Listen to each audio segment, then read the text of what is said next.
इच्छा असो वा नसो कर्म केले पाहिजे, हे भगवद्गीतेतील 3ऱ्या अध्यायात भगवंतांनी सांगितलेले आहे.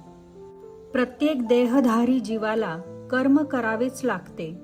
आणि कर्म कसे करावे, तर जे काही कर्तव्य कर्म येईल ते चांगल्या तऱ्हेने, म्हणजेच आपले 100% योगदान देऊन करावे आणि भगवंतांवर सोडून द्यावे.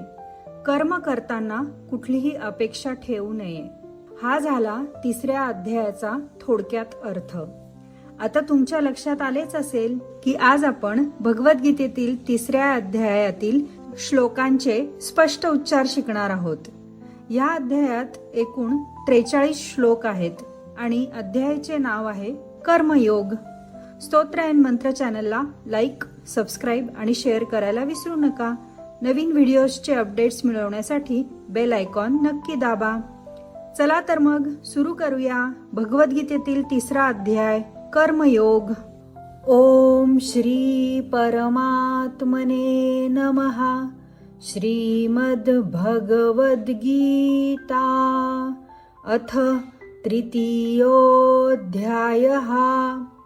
अर्जुन उवाच ज्यायसी चेत् कर्मणस्ते मता बुद्धिर्जनार्दन तत्किं कर्मणि घोरे मान् नियोजयसि केशव. व्यामिश्रेणेव वाक्येन बुद्धिं मोहयसीव मे तदेकं वद निश्चित्य येन श्रेयोऽहमाप्नुयाम्.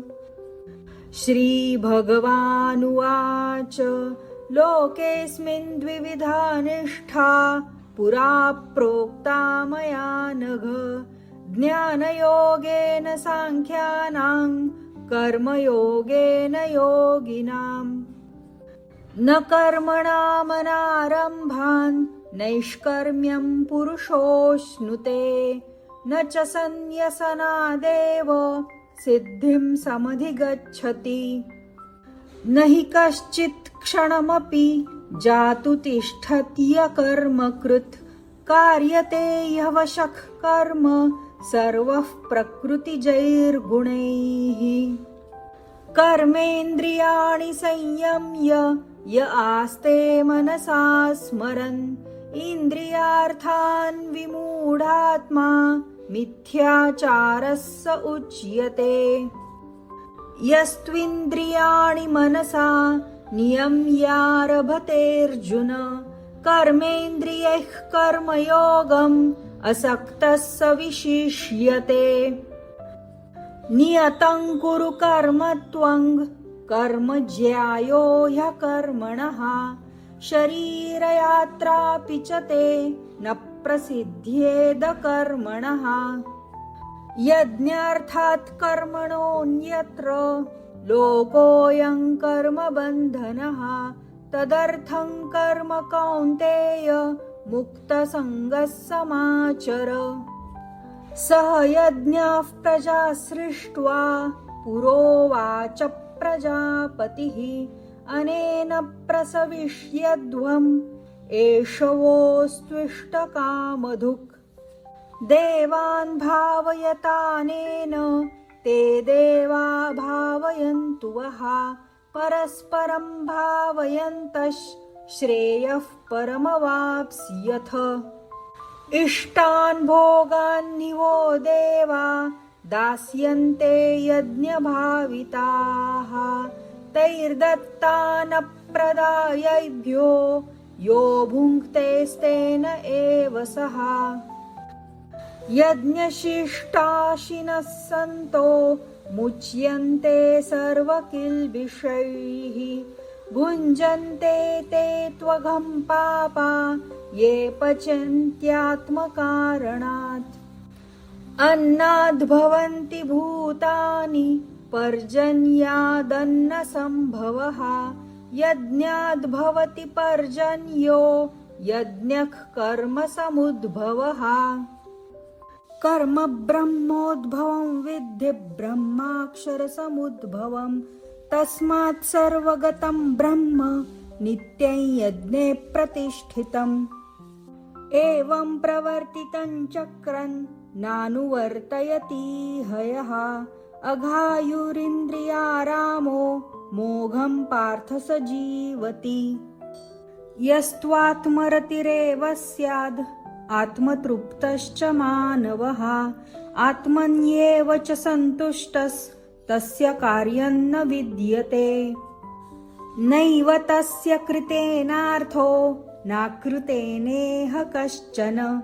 न चास्य सर्वभूतेषु कश्चिदर्थव्यपाश्रयः।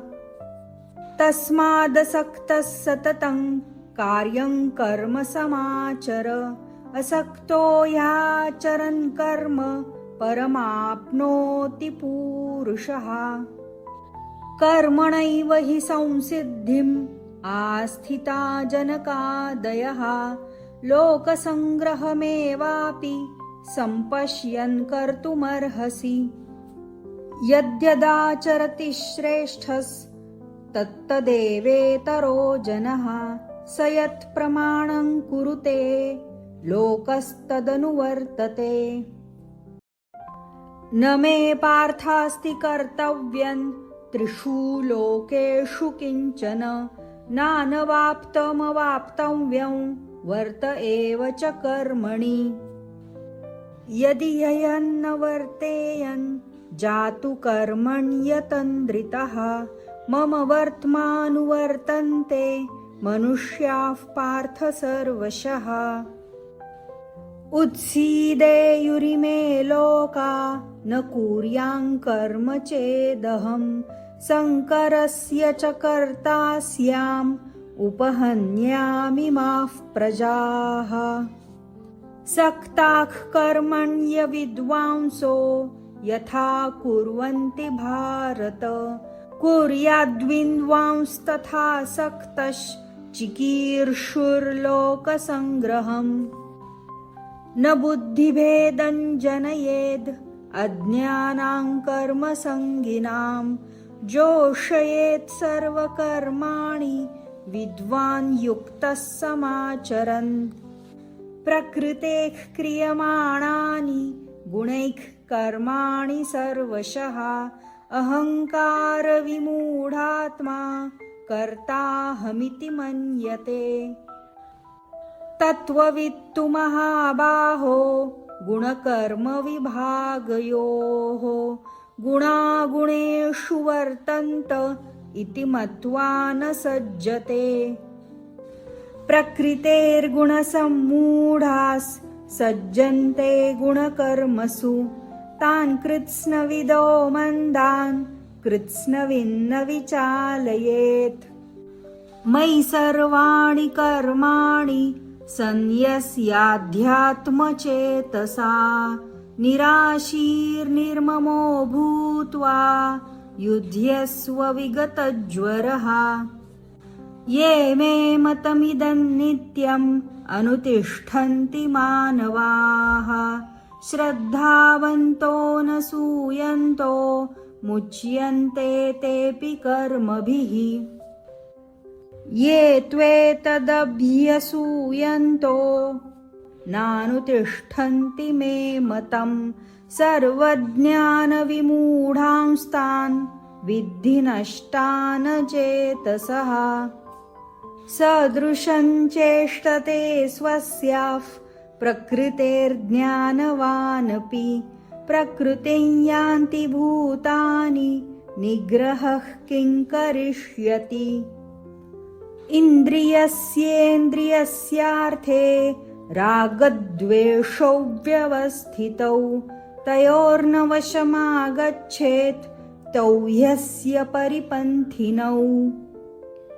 श्रेयान् स्वधर्मो विगुणः परधर्मात् स्वनुष्ठितात्।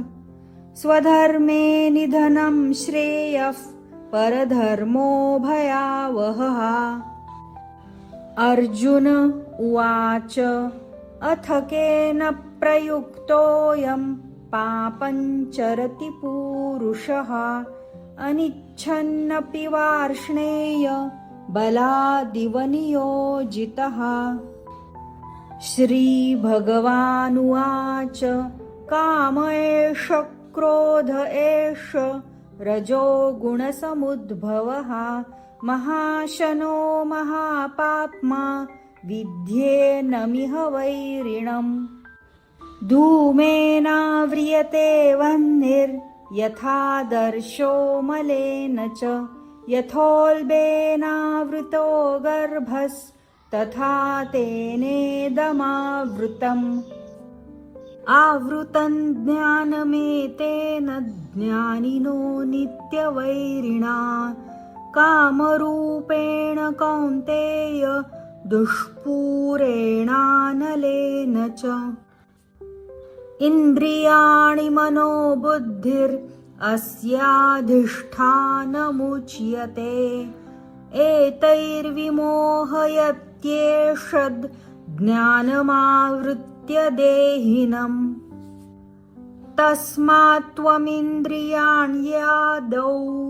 नियम्य भरतर्षभ पाप्मानं प्रजह्येनं ज्ञानविज्ञाननाशनम् इन्द्रियाणि पराण्याहुरिन्द्रियेभ्यः परं मनः मनसस्तु परा बुद्धिर्यो बुद्धेः परतस्तु सः एवं बुद्धेः परं बुद्ध्वा संस्तभ्यात्मानमात्मना जहि शत्रुं महाबाहो कामरूपं दुरासदम् ॐ तत्सदिति श्रीमद्भगवद्गीतासु उपनिषत्सु ब्रह्मविद्यायां योगशास्त्रे श्रीकृष्णार्जुनसंवादे